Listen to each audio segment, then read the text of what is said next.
ನಮಸ್ಕಾರ, ಮಹಾಭಾರತ ಚರ್ಚಾ ಕಾರ್ಯಕ್ರಮಕ್ಕೆ ಸ್ವಾಗತ. ನಾನು ಸ್ಮಿತಾ ರಂಗನಾಥ್. ವೀಕ್ಷಕರೇ, ನಾವು ಈ ಕಾರ್ಯಕ್ರಮ ಪ್ರಾರಂಭ ಮಾಡ್ತಿರುವ ಈ ಹೊತ್ತಿಗೆ ಸರಿಯಾಗಿ ಅಂದ್ರೆ 7 ಗಂಟೆಗೆ ಒಂದೂವರೆ ನಿಮಿಷದ ಅವಧಿಯಲ್ಲಿ ಮುಖ್ಯಮಂತ್ರಿಗಳು ಹಾಗೆ ಅವರ ಜೊತೆಯಲ್ಲಿ ಕೆಲ ಆಪ್ತ ಸಚಿವರು ದೆಹಲಿಗೆ ವಿಶೇಷ ವಿಮಾನದಲ್ಲಿ ಬೋರ್ಡ್ ಆಗ್ತಾ ಇದ್ದಾರೆ. ದೆಹಲಿಗೆ ಹೊರಟಿದ್ದಾರೆ ಮುಖ್ಯಮಂತ್ರಿಗಳು ಅಂದ ತಕ್ಷಣ ಸಹಜವಾಗಿ ಉದ್ಭವವಾಗುವ ಪ್ರಶ್ನೆ, ಹಾಗಾದ್ರೆ ಪಟ್ಟ ಬದಲಾವಣೆ ವಿಚಾರ ಈ ಬಾರಿಯ ದೆಹಲಿ ವಿಸಿಟ್ ನಲ್ಲಿ ಉತ್ತರ ಸಮೇತ ವಾಪಸ್ ಬರೋ ಹಾಗೆ ಆಗತ್ತಾ ಅಂತ ಹೇಳಿ. ಆದ್ರೆ ಈ ಬಾರಿ ಯಾಕೋ ಮಾಹೋಲ್, ಅದರಲ್ಲೂ ದೆಹಲಿಯ ಕಾಂಗ್ರೆಸ್ ಹೈಕಮಾಂಡ್ನ ಅಂಗಳದ ಮಾಹೋಲ್ ಬದಲಾದಂತೆ ಕಾಣ್ತಾ ಇದೆ. ನಿಮ್ ಕುರ್ಚಿ ಕದನ ಇದ್ದಿದ್ದೆ ಪುಣ್ಯಾತ್ಮರೇ. 2028ಕ್ಕೆ ಕುರ್ಚಿ ಉಳಿಬೇಕು ಅಂತಂದ್ರೆ ಅದಕ್ಕಿಂತ ದೊಡ್ಡ ತಲೆಬಿಸಿ ಇದೆ. ಅದನ್ನ ಮ್ಯಾನೇಜ್ ಮಾಡೋಣ, ಬನ್ನಿ ಕುತ್ಕೊಂಡು ಮಾತನಾಡೋಣ ಈ ಮ್ಯಾನೇಜ್ಮೆಂಟ್ ಬಗ್ಗೆ ಅಂತ ಹೇಳಿ ಹೈಕಮಾಂಡ್ ನಾಯಕರು ಕರೆಸ್ಕೊಳ್ತಿದ್ದಾರೆ ಅಂತ ಕೂಡ ಹೇಳಲಾಗ್ತಾ ಇದೆ. ದೊಡ್ಡ ತಲೆಬಿಸಿ ಯಾವುದು? SIR. ಎರಡೆರಡು ಸಭೆಗಳು ಬ್ಯಾಕ್ ಟು ಬ್ಯಾಕ್ ನಿನ್ನೆ ಇವತ್ತಾಗಿದೆ. SIR ಅನ್ನ ಕರ್ನಾಟಕದಲ್ಲಿ ಮ್ಯಾನೇಜ್ ಮಾಡೋದು ಹೇಗೆ ಅನ್ನೋದ್ರ ಬಗ್ಗೆ ಚರ್ಚೆ ಆಗಿದೆ ಕಾಂಗ್ರೆಸ್ ಪಾಳ್ಯದಲ್ಲಿ. ಅಲ್ಲಿಗೆ ಈ ಬಾರಿ ಸಿಎಂ, DCM, ಸಚಿವರು, ಕೆಲ ಶಾಸಕರು ಹೋದ್ರೂ ಕೂಡ ದೆಹಲಿಗೆ ಈ ಕುರ್ಚಿ ಕಲಹಕ್ಕೆ ನಿಜವಾಗ್ಲೂ ಉತ್ತರ ಸಿಗತ್ತಾ? ಪೋಸ್ಟರ್ಗಳು ಹರಿದಾಡ್ತಿದೆ DK ನೆಕ್ಸ್ಟ್ CM ಅಂತ ಹೇಳಿ. ಆದ್ರೆ ಈ ತಲೆಬಿಸಿಗಿಂತ ದೊಡ್ಡ ತಲೆಬಿಸಿ SIR ಮ್ಯಾನೇಜ್ಮೆಂಟ್ ಬಗ್ಗೆನೆ ಕಾಂಗ್ರೆಸ್ನ ಹೈಕಮಾಂಡ್ ತನ್ನ ಸಂಪೂರ್ಣ ಗಮನವನ್ನ ವಹಿಸುತ್ತಾ? ಈ ಪ್ರಶ್ನೆಗೆ ಉತ್ತರ ಕಂಡುಕೊಳ್ಳೋ ಪ್ರಯತ್ನವನ್ನ ಇವತ್ತಿನ ಮಹಾಭಾರತ ಚರ್ಚಾ ಕಾರ್ಯಕ್ರಮದಲ್ಲಿ ಮಾಡೋಣ. ಚರ್ಚೆ ಪ್ರಾರಂಭಕ್ಕೆ ಮುಂಚೆ ಈ ಬಗ್ಗೆ ಒಂದು ವರದಿ ನಿಮ್ಮ ಮುಂದೆ.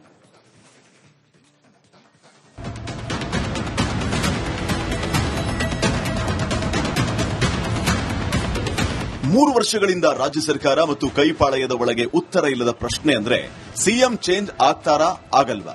ಇದಕ್ಕೆ ಕ್ಲಾರಿಟಿ ತರೋಕೆ ಅಂತ ಸಿಎಂ DCM ಇಬ್ಬರು ಒಬ್ಬೊಬ್ಬರಾಗಿ ಕೆಲ ಬಾರಿ ಜಂಟಿಯಾಗಿ ದೆಹಲಿ ದಂಡಯಾತ್ರೆ ಮಾಡಿದ್ರು ಏನೂ ಉಪಯೋಗ ಆಗಲಿಲ್ಲ. ಈಗ ಮತ್ತೆ ಸಿಎಂ DCM ದೆಹಲಿ ಕಡೆ ಹೊರಟಿದ್ದಾರೆ. ಈ ಬಾರಿ ಆದ್ರೂ ಹೈಕಮಾಂಡ್ ಪ್ರಶ್ನೆಗೆ ಉತ್ತರ ಕೊಡುತ್ತಾ ಅನ್ನೋ ಮತ್ತೆ ಅದೇ ಪ್ರಶ್ನೆ ಆಗ್ಲೇಬೇಕಲ್ಲ. ನಾವು ಬಹಳ ಎಲ್ಲರದ್ದು ಡಿಪಾರ್ಟ್ ಅದೇ ಇದೆ.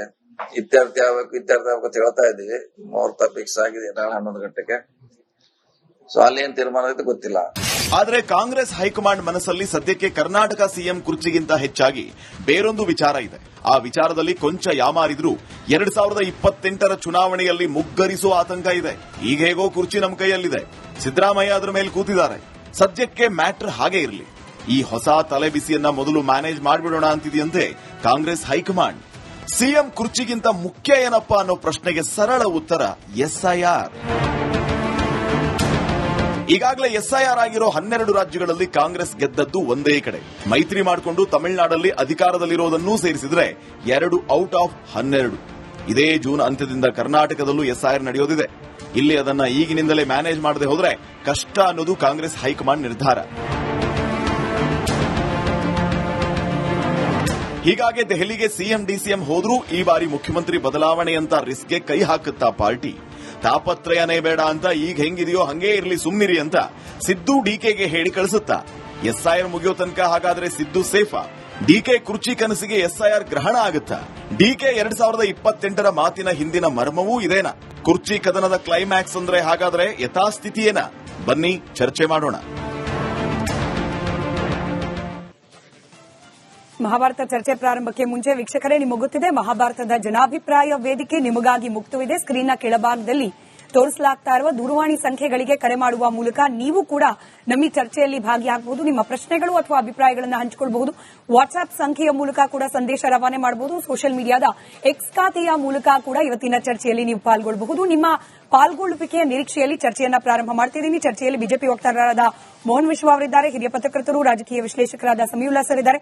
ಕೆಲವೇ ಕ್ಷಣಗಳಲ್ಲಿ ಕಾಂಗ್ರೆಸ್ ವಕ್ತಾರರಾದ ರಘು ದೊಡ್ಡೇರಿ ಅವರು ಹಾಗೆ JDS ವಕ್ತಾರರಾದ ಪ್ರದೀಪ್ ಅವರು ಜಾಯಿನ್ ಆಗೋ ನಿರೀಕ್ಷೆ ಇದೆ. ಹಾಗೆ ದೆಹಲಿಗೆ ಹೊರಡಬೇಕು ಅಂತಿದ್ದ ಕೆಲ ಶಾಸಕರು ಹಾಗೆ ದೆಹಲಿಗೆ ಹೋಗಿ ಹಿಂದೆ ವಾಪಸ್ ಬಂದಿರುವ ಕೆಲ ಕಾಂಗ್ರೆಸ್ನ ನಾಯಕರು ಕೂಡ ದೂರವಾಣಿ ಸಂಪರ್ಕದಲ್ಲಿ ಚರ್ಚೆಯ ಮುಂದಿನ ಹಂತದಲ್ಲಿ ಸಿಗ್ತಾ ಹೋಗ್ತಾರೆ. ಅವರು ಬಂದಾಗ ಅವರನ್ನು ಕೂಡ ಮಾತನಾಡ್ತಾ ಹೋಗೋಣ. ಚರ್ಚೆ ಪ್ರಾರಂಭ ಮಾಡ್ತಾ ಸಮೀವುಲ್ಲಾ ಸರ್, ದೆಹಲಿಗಂತೂ ಹೊರಟಿದ್ದಾರೆ ಮುಖ್ಯಮಂತ್ರಿಗಳು. DCM ಕೂಡ ಮಧ್ಯಾಹ್ನ ತನಕ ಇಲ್ಲ ಅಂತಿದ್ರು. ಮಧ್ಯಾಹ್ನದ ನಂತರ ಅವ್ರಿಗೂ ಬುಲಾವ್ ಬಂದಿದೆ. ಬಟ್ ಇದು ನಿಜವಾಗ್ಲೂ ಕೂಡ ಮುಖ್ಯಮಂತ್ರಿ ಕುರ್ಚಿಗೆ ಸಂಬಂಧಪಟ್ಟಂತೆ ಕ್ಲೈಮ್ಯಾಕ್ಸ್ ಹಂತಕ್ಕೆ ಬಂದಿರೋದು ಹೌದಾ? ಪೋಸ್ಟರ್ಗಳು ಶುರುವಾಗಿದೆ. ಪರಮೇಶ್ವರ್ ಅವ್ರ ಮನೇಲಿ ಹೋಮ ಹವನ ಅಂತೆ. Can we connect all these together and say ಮುಖ್ಯಮಂತ್ರಿ ಬದಲಾವಣೆ? ಈಗ ಅವ್ರು ಕರೆದಿರೋ ಸಂದರ್ಭ ಮತ್ತು ಕರೆದಿರೋ ರೀತಿ ಇದೆಯಲ್ವಾ, ಮತ್ತು ರಾಜ್ಯದಲ್ಲಿ ಇರುವಂತ ಪರಿಸ್ಥಿತಿ ಇದೆಯಲ್ಲ, ಕಾಂಗ್ರೆಸ್ನಲ್ಲಿನ ಗೊಂದಲ, ಅವೆಲ್ಲ ಸೇರ್ಕೊಂಡು ಸಾರ್ವಜನಿಕ ವಲಯದಲ್ಲಿ ಅವರಿಗಿರೋ ಅಜ್ಞಾನ ಮತ್ತು ಕಾಂಗ್ರೆಸ್ನ ಇಂಡಿಸಿಸಿವ್ನೆಸ್ ನಿರ್ಧಾರ ಕೈಗೊಳ್ಳಲು ಸಾಧ್ಯವಾಗದೇ ಇರುವ ಹೈಕಮಾಂಡ್ನ ಅಸಹಾಯಕತೆ ಈ ಪರಿಸ್ಥಿತಿಯನ್ನ ಸೃಷ್ಟಿ ಮಾಡಿದೆ. ಈಗ ನಾನು ಇಲ್ಲಿ ಬರೋದಕ್ಕಿಂತ ಮೊದಲು ಚೆಕ್ ಮಾಡ್ಕೊಂಡಾಗ, ನಾಳೆ ಸಭೆಯಲ್ಲಿ ಅಜೆಂಡಾ ಏನಿದೆ ಅನ್ನೋದನ್ನ ಚೆಕ್ ಮಾಡ್ಕೊಂಡಾಗ, ಒಂದು SIR ಇದೆ, ಎರಡನೇದು ರಾಜ್ಯಸಭಾ ಇದೆ, ಮೂರನೇದು ವಿಧಾನ ಪರಿಷತ್ ಇದೆ, ನಾಲ್ಕನೇದು ಕ್ಯಾಬಿನೆಟ್ ರಿಷಫಲ್, ಅದು ಏನು ಅದು ಅಂಡ್ ಅದರ್ ಅಂತಿದೆ. ಕ್ಯಾಬಿನೆಟ್ ರಿಷಫಲ್ ಅಂಡ್ ಅದರ್ ಅಂತ ಅದು ಚರ್ಚೆಗೆ ಬಂದ್ರೆ, ನೀವು SIR ಸದ್ಯದ ತುರ್ತು ಅದು ಚರ್ಚೆಗೆ ಬರುತ್ತೆ ಅಂತ ನಾನು ಅಂದ್ಕೊಂಡಿದ್ದೀನಿ. ಅದಕ್ಕೆ ಅದರದೇ ಆದ ಒಂದು ಇಂಪಾರ್ಟೆಂಟ್ ರೀಸನ್ಸ್ ಅನ್ನ ಕಾಂಗ್ರೆಸ್ ಮನಗಂಡಿದೆ. SIR ದಕ್ಷಿಣ ಭಾರತದಲ್ಲಿ, ಕರ್ನಾಟಕದಲ್ಲಿ ಯಾಕಾಗಿ ಕಾಂಗ್ರೆಸ್ ಅದನ್ನ ಒಂದು ಸಮರದ ರೀತಿಯಲ್ಲಿ ತಗೋಬೇಕು ನ್ಯಾಷನಲ್ ಲೆವೆಲ್ ಅಲ್ಲಿ ಅನ್ನೋದಕ್ಕೆ ಕಾಂಗ್ರೆಸ್ಸಿಗೆ ಅದು ದೊಡ್ಡ ಚರ್ಚೆಗೆ ಅದೊಂದು ಕಾರಣ ಇದೆ. ಇನ್ನು ರಾಜ್ಯಸಭಾ ಚುನಾವಣೆಗೆ ಚರ್ಚೆ ನಡೆಸೋದಕ್ಕೂ, ಚೇಂಜ್ ಆಫ್ ಲೀಡರ್ಶಿಪ್ ವಾದ ಅಥವಾ ಡೆವಲಪ್ಮೆಂಟ್ ಅದು ಹತ್ರ ಬರೋದಕ್ಕೂ ಒಂದು ಗುಂಪು ಅದಕ್ಕೂ ಇದಕ್ಕೂ ಲಿಂಕ್ ಅನ್ನ ತಂದು ಖರ್ಗೆ ಅವರು ಹಿ ಇಸ್ ಕಮಿಂಗ್ ಔಟ್, ಅವರೇನಾದ್ರೂ ನಾಯಕತ್ವ ರೀಪ್ಲೇಸ್ಮೆಂಟ್ ಹಂಗೇನಾದ್ರೂ ಇರಬಹುದಾ? ಸಿದ್ದರಾಮಯ್ಯನವರಿಗೆ ರಾಜ್ಯಸಭಾ ಮಾಡಿಬಿಟ್ಟು ಗೌರವಯುತ ನಿರ್ಗಮನ ಯಾಕಾಗಬಾರ್ದು ಅಂತ ಒಂದು ಗುಂಪು, ನನ್ನ ಒಪಿನಿಯನ್ ಅಲ್ಲ, ಒಂದು ಗುಂಪು.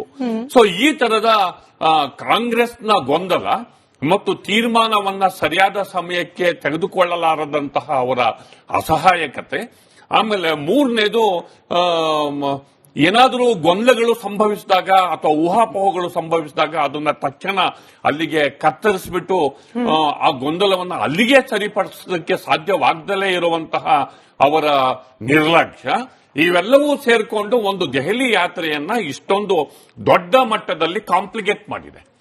ಮತ್ತೆ ಅದಕ್ಕೆ ಪೂರಕವಾಗಿ ಮುಖ್ಯಮಂತ್ರಿಗಳು ಕೇರಳಕ್ಕೆ ಹೋಗಿದ್ದಂತ ಸಂದರ್ಭದಲ್ಲಿ ರಾಹುಲ್ ಗಾಂಧಿ ಅವರ ಜೊತೆ ನಾನು ನಿಮ್ಮ ಜೊತೆ ಮಾತಾಡಬೇಕಾಗಿದೆ, ಟೈಮ್ ಕೊಡಿ ಅಂತ ಕೇಳಿರೋದಕ್ಕೂ, ಆಮೇಲೆ DK ಶಿವಕುಮಾರ್ ಅವರು ಕೂಡ ರಾಹುಲ್ ಗಾಂಧಿಯಿಂದ ಅವರಿಂದ ನಾನು ಮಾತಾಡಬೇಕಾಗಿದೆ ಅಂತ ಕೇಳಿರೋದಕ್ಕೂ, ಮತ್ತೆ ಮಧ್ಯಾಹ್ನ ತನಕ ಸುಮ್ಮನಿದ್ದು ಸಂಜೆ ಹೊತ್ತಿಗೆ ದಿಢೀರ್ನೆ ಬುಲಾವ್ ಅನ್ನೋ ತರ ಅವರವರು ಸ್ಪೆಷಲ್ ಫ್ಲೈಟ್ ಅಲ್ಲಿ ಕರ್ಕೊಂಡು ಹೋಗ್ತಿರೋಕ್ಕೂ, ಪರಮೇಶ್ವರ್ ಅವರು ಆಯ್ತು ನಾನು CM ಜೊತೆ ದೆಹಲಿಗೆ ಹೋಗ್ತಿರೋದು ಅಂತ ಹೇಳೋದಕ್ಕೂ, ಹೀಗಾಗಿ plan A, plan B, plan C, ಇದು ಜೊತೆಗೆ ನಮ್ಮ ಬೇಳೂರು ಗೋಪಾಲ್ ಕೃಷ್ಣ ಅವರೆಲ್ಲ ಹಾರ್ತಿರೋದಕ್ಕೂ, ಇದು ಒಂದು ರೀತಿಯಲ್ಲಿ ಕರ್ನಾಟಕ ರಾಜ್ಯ ರಾಜಕಾರಣವನ್ನ ಏನೋ ಆಗ್ಬಿಡಬಹುದು ಜ್ವಾಲಾಮುಖಿಯ ತುದಿಘಟ್ಟಕ್ಕೆ ತಂದು ನಿಲ್ಲಿಸಿದೆ. But agenda number 1 is SIR ಅಂದ್ರಿ ಸರ್. ರಘು ದೊಡ್ಡೇರಿ ಅವರು ಕಾಂಗ್ರೆಸ್ನ ವಕ್ತಾರರು ಕೂಡ ಜಾಯಿನ್ ಆಗಿದ್ದಾರೆ. ವೈ ನಾಟ್ ರಘು ದೊಡ್ಡೇರಿ ಅವರೇ? ಒಂದು ನನ್ನ ಧ್ವನಿ ತಲುಪ್ತಾ ಇದೆ ನಿಮ್ಗೆ ಅಂತ ಭಾವಿಸ್ತೀನಿ. ರಘು ಸರ್.